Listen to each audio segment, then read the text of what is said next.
Ohio, as many of you know, rejected a waiver that was granted to us from the federal government for able-bodied adults without children to receive food stamps if they qualified. So what happened was the state rejected the waiver. It took 134,000 Ohioans showed up at food pantries because many of these folks, able-bodied can mean a lot of different things to a lot of different people.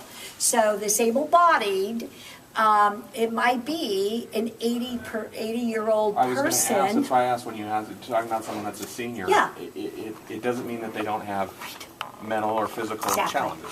So the mental health, because none of these people were evaluated. So, I mean, but if they were within certain and didn't have kids, basically, I mean, that seemed to be the big qualifier. Right. But an 80-year-old who's not taking care of her grandparent or her grandkids, you know, she might be living alone or whatever, but doesn't mean she can go out and get a job to buy food. Right. So that waiver, we are working hard to get a reversal on that because, again, you know, the way the three-legged table works, the only way it works is if you have the private sector working with government, working with charities.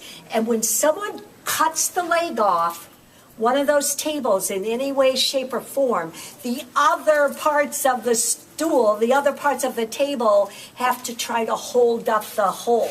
So you can't knock 134,000 people off benefits and not figure out where they're going to go because they're going to be hungry. So that was a huge, this is a huge issue for us still. Have you found that the amount of money that you receive from the state directly for the food banks has been offset by having to serve these other people that have been cut off? It's not offset. No. No. I mean, you know, we have been fortunate because we have received some money by executive order, but the demand, while we say the recession is over, we are still seeing as many people, if not more, showing up at food pantries every day because one of the fundamental issues is that, you know, half the people we serve work. I mean, these are people who are trying to take care of their families. The issue is that they're not earning a decent wage. And a lot of these folks are working 2-3 jobs to try to make ends meet. So that becomes, you know, creates all kinds of other issues in trying to help a family get through the day. And so the demand continues to be great at the pantries. So